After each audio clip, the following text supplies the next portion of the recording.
Hi everyone, welcome to OCD Live. I'm Ali Greymond. So let's get to some questions. So the first question I got over email, and it's a long question. I'm not going to read all of it to you, but the basic thing of it is if somebody was taking medication for a long time, not a long time, say 2 years, okay, and at the same time was learning about ERP, CBT, all of the different methods of that help get over OCD, mindfulness, and that kind of stuff. If they get off of the medication, what would happen?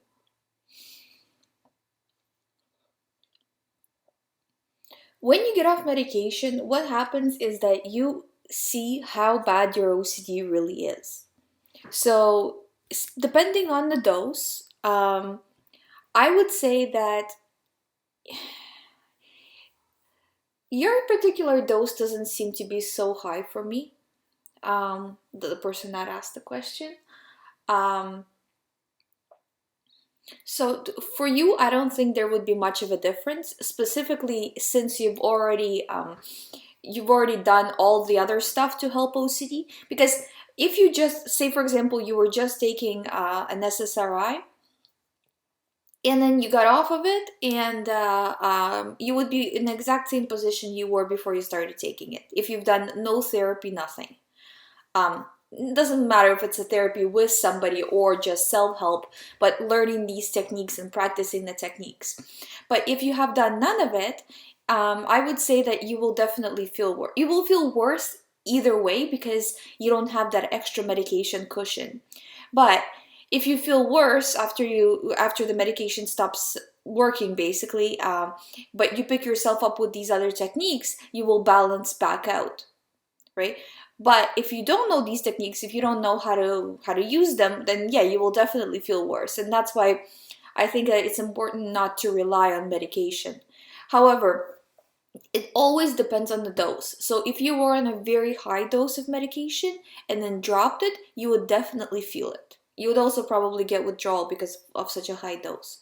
But if you were on low dose medication and it doesn't really make a difference that much, I mean, you probably will still feel it a little bit, but even then, I don't think you will feel it that much. So just a little bit, I would say. So I wouldn't worry too much about it, but just kind of prepare that it will feel worse a little bit, so you are able to pick yourself up and really kind of ramp up your practice of the ERP and the mindfulness and all of that. Because the more you practice those techniques, the better you will feel, and you know that gap between what medication was doing versus what the therapy does will be kind of bridged a lot better. So that's what I would suggest. But I think, to be honest, for your dose, I wouldn't even, I wouldn't even worry about it. But if you guys are listening and you are on a high dose, I suggest tapering off. So, and again, I'm not a doctor, but when I was taking medication, I dropped it all in one day, kind of thing, because I wasn't very bright when I was still going through the OCD. So I did a lot of things wrong, and it was just. Um, it was kind of a trial and error to figure out what worked and what didn't.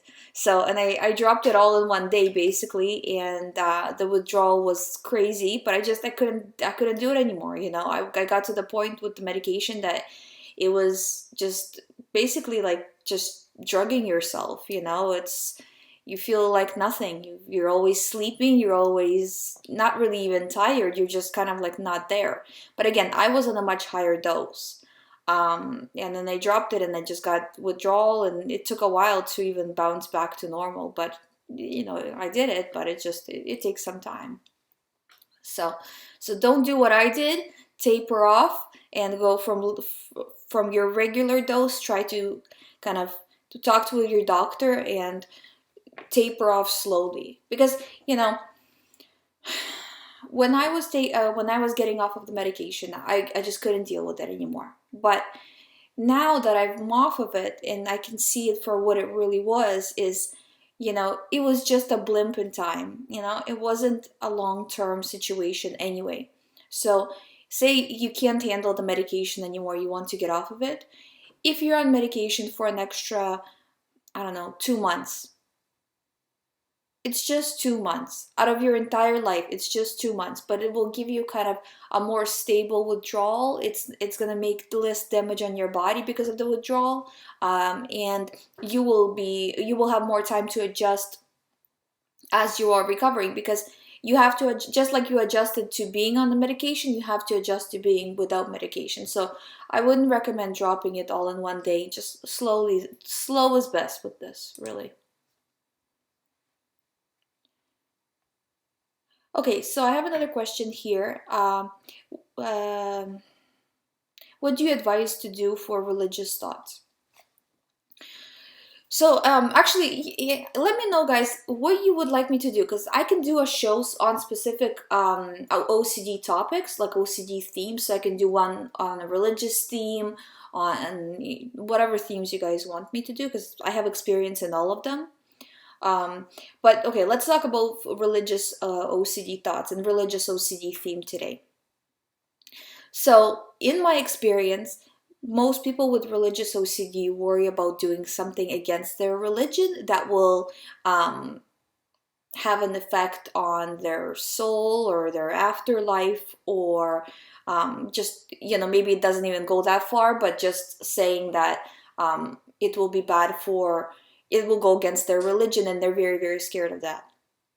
So, um, when you have these kind of thoughts, and the biggest thing with the religious OCD is avoidance, I find, because the person starts to avoid kind of everything. They avoid going to certain places, doing certain things, certain numbers, certain people, saying certain words, or even hearing certain words, they don't like, so they'll avoid certain movies or shows because they don't want to see something or hear something.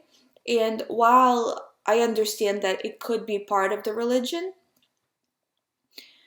you have to kind of draw the line of where it's religion and where it's OCD. Because you can practice your religion and not have an OCD disorder, right? Associated with it. Look at other people in your religious community, and pick a person, somebody who's close to you, and see how they are reacting to the same stuff. They probably will have the same general outlook on it, right? Like somebody swearing, they probably will dislike it like you dislike it, but they won't have this much of an emotional reaction to it, and they won't go as far to avoid it, or they won't do compulsions. So all of this additional stuff is extra. So when you're doing a compulsion or when you're avoiding something, really kind of think of why you are doing this. Are you doing this to truly protect yourself because of OCD, or are you doing it for your religion? And I can guarantee you that you are doing it because of OCD. It might have a religious like undertone, but you're doing it specifically to neutralize your OCD thoughts.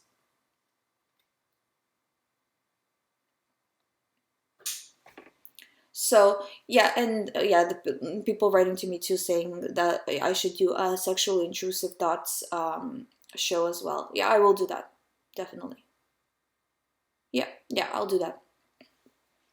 So, so you have to know where these habits for religious OCD are coming from.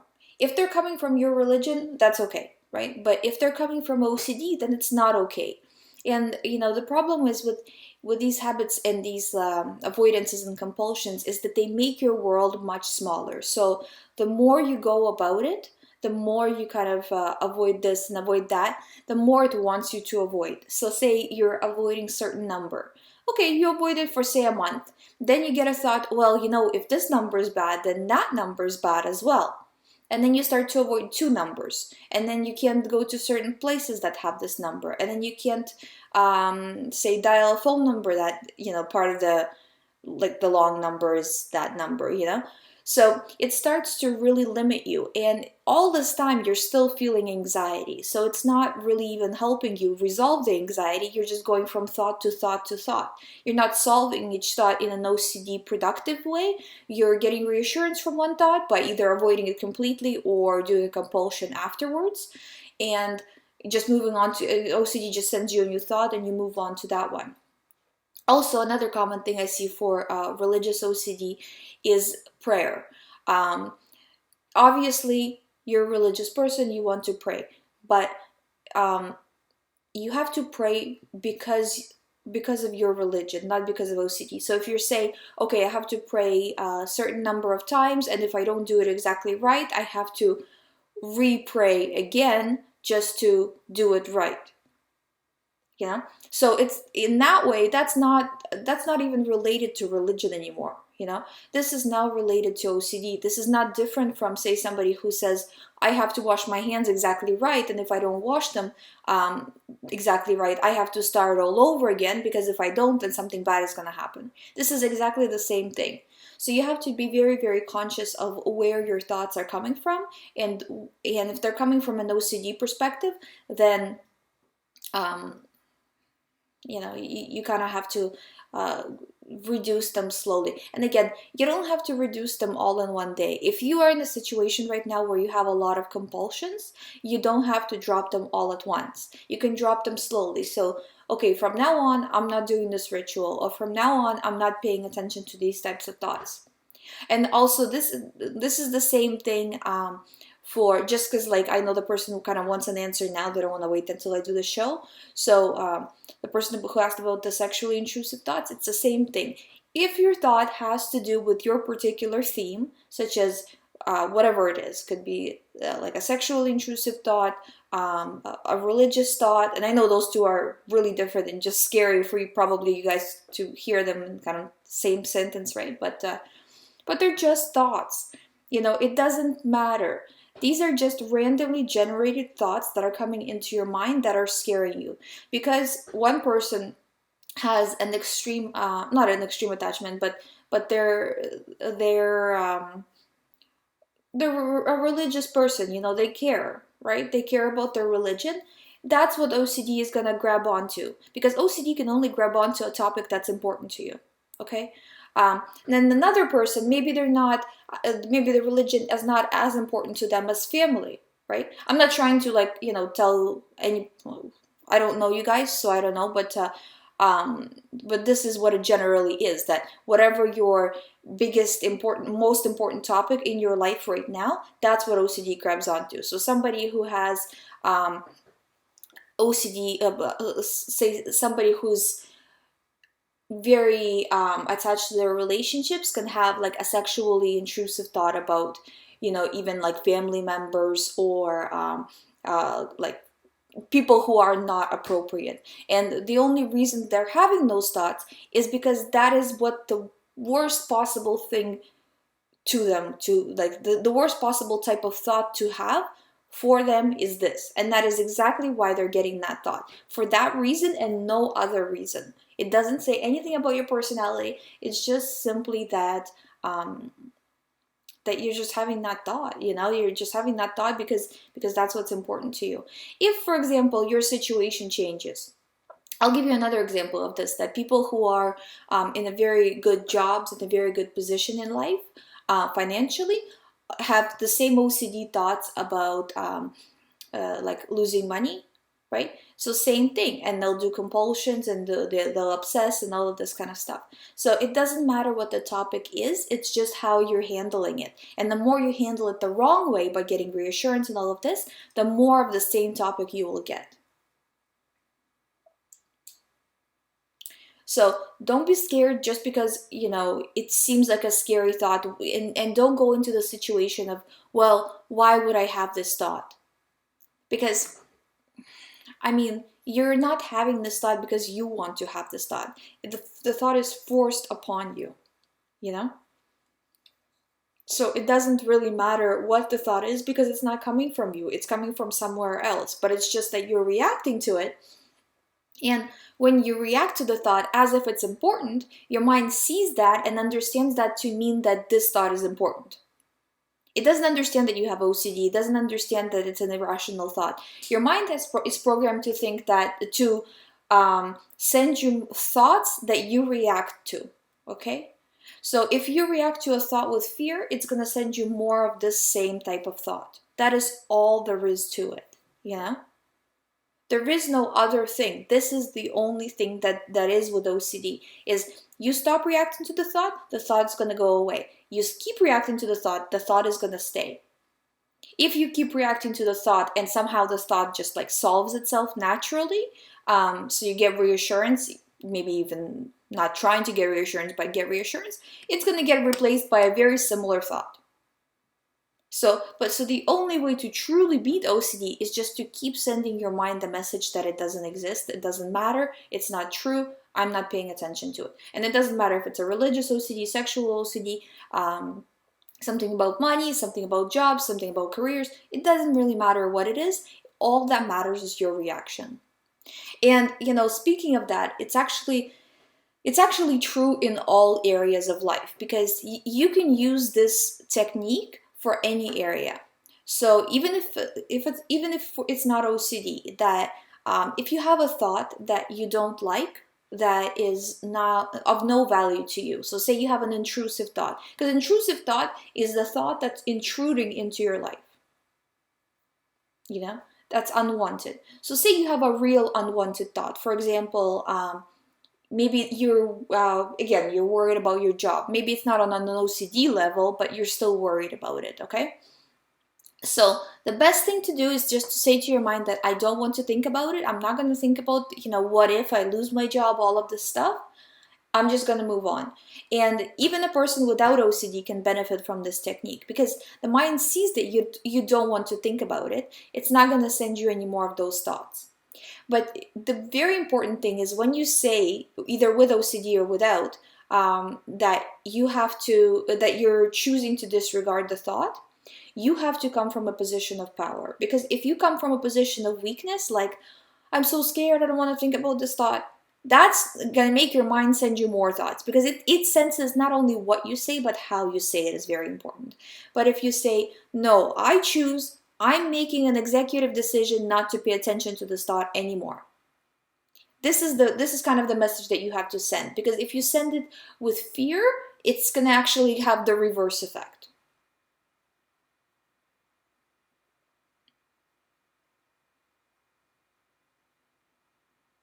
Okay, and I'm getting more questions here. So I'm just going to read out the question. In case of blasphemy, it gets more aggravated when I try to pray. I'm a religious person, and it really feels bad. It tries to shift my focus as I started to get bad words, images in my mind. Yeah, and this is all very common. Like, this is how religious OCD goes. So basically, you just can't react to any more of this stuff, So you get a bad word, so you get a bad image in your mind. You just say, who cares? This is my OCD playing tricks on me. I'm choosing not to pay attention to it. So, and same thing, you pray, and when you're praying, always focus on how your real soul wants to pray, not how OCD wants you to pray. It can tell you whatever. You're praying and you hear that other OCD stuff, kind of noise happening around you, but you're still praying how you want to pray, and you're still doing what you want to do. So if you get a bad word in the middle of it, if you get a bad image, or if it wants you to restart the prayer or something like that, all of those things are just products of OCD. So they're not coming from you, these thoughts, they're going by you. So that's what you have to do is, in one ear, out the other. Just watch it flow through you. Don't do anything to stop it. Because when you pay attention to it, it's like you're stopping that thought from leaving, and you're keeping it there for no reason, right? You're only making yourself feel worse by keeping it. It doesn't make a difference. It doesn't have an impact on you as your soul and your religious being, because it's not you. You're not generating these thoughts. It's like the same thing as if you were walking down the street and somebody was swearing, for example, or saying bad things, or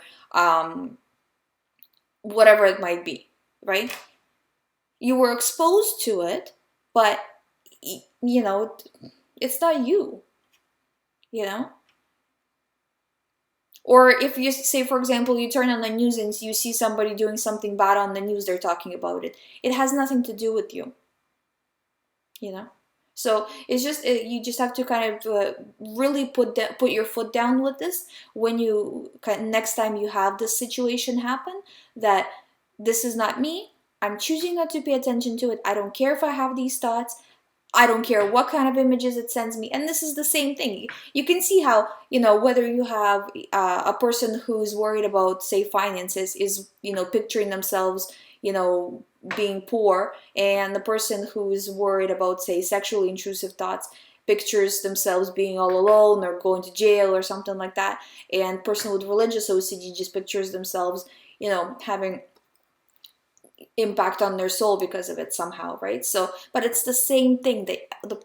All these people are afraid that they'll lose everything in the end because of their thought, and that's what keeps the thought going, because they think that, well, if this is true, I'm gonna lose everything, so I better make sure that I'm protecting myself.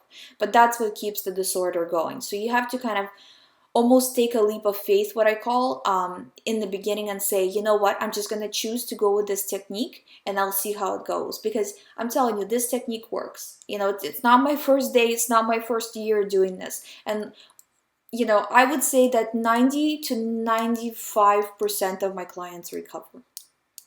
You know, I have a very, very high success rate. And, you know, partially I think it's because I'm a little bit tough when it comes to the recovery program. You know, it's because I know what kind of damage you're doing, you know, when you're doing these things and compulsions and all of this. So if my clients are doing those things, I really make sure that they stop doing it and they understand what damage it causes. So next time they get an urge to do reassurance or avoidance or somehow pay attention to OCD thoughts, they have a full idea of what it will do to their overall recovery. And, you know, if they choose to do the reassurance after that, then they choose to do it after that. But they need to have a full idea. I find that that's very, very important. That in the moment, you know that, okay, I'm going to do the reassurance, but I know that this is setting me back. And then most of the time, you won't do it at that point.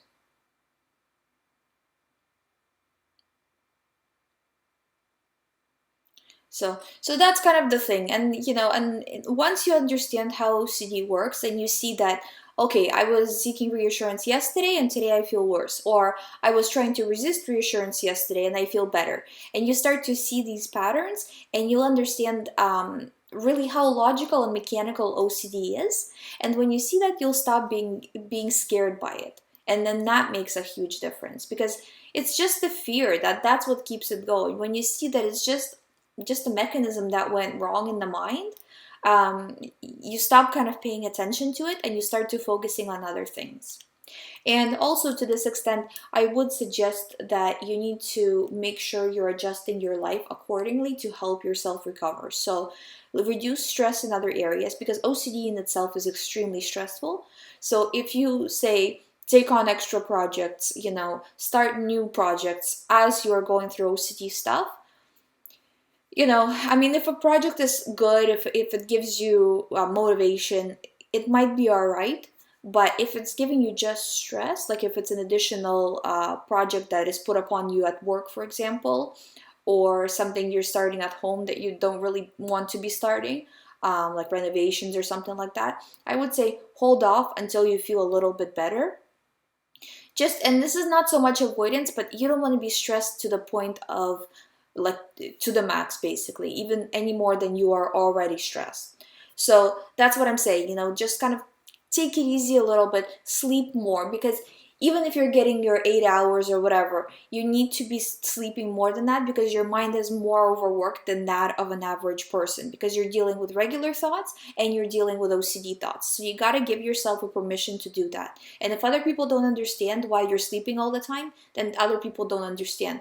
But your mind needs time to readjust, because you're basically, it's like a car. You just keep running it, you know, and it needs some time to get maintenance, basically. And that's how we get maintenance, is we sleep, we relax, and try to do enjoyable activities, because sometimes I know with OCD you feel almost like you're not worthy of doing anything good. You feel that you're ashamed of your thoughts, you feel that like guilty and all of this stuff. And really, that's just feeding the OCD, because you have nothing to be ashamed of, you have nothing to feel guilty for. But if you're feeding into these thoughts like this, then you're creating more of a situation of OCD for yourself, because you're telling your mind, oh yeah, I am a bad person, you know, I can't do anything, no, can't do this, can't do that, you know, and your mind starts to believe it. So it's very, very important to basically, you know, the bottom line is you have to act like everybody else. So whether you feel like you're faking it, you will feel like you're a fraud. Everybody does when they first start the recovery. But you will be pulled into it where you will start to forget those feelings and you will start to act as everybody else acts, you know. So, and that's what you're trying to do, because it's very important that you're sending a message to your mind every moment of every day, as much as possible, that everything is normal, everything is fine. You don't need to send me any more of these OCD thoughts, mind. I'm fine. I'm not in danger. I'm okay. And the only way to do it is to go about daily life as you normally would, as everybody else normally does. So, and you will see improvement from that, just from doing that. And also things like meditation help. And if you're a religious person, you can use prayer instead of meditation, as long as you're not doing compulsions during the prayer, like praying a certain number of times in a certain way for OCD purposes. If it's for your prayer purposes and part of your religious practice, then that's okay. But if it's specifically for OCD, then that's a step backward. So as long as you're not doing that, you can use prayer instead of meditation, but just going outside of your mind a little bit and expanding your vision of the situation. So it really, really helps as well, and it calms your mind as well. So I guess that was the show for today. I'll see you tomorrow. Remember that our time is 8 a.m. to 8:30 a.m. Eastern Time. If you guys would like more information, you can visit youhaveocd.com. I have some books available, and the books are also available on Kindle and on iBooks and through the App Store. If you would like to schedule a private session with me, you can do it through youhaveocd.com. Thank you guys for watching, and I'll see you tomorrow.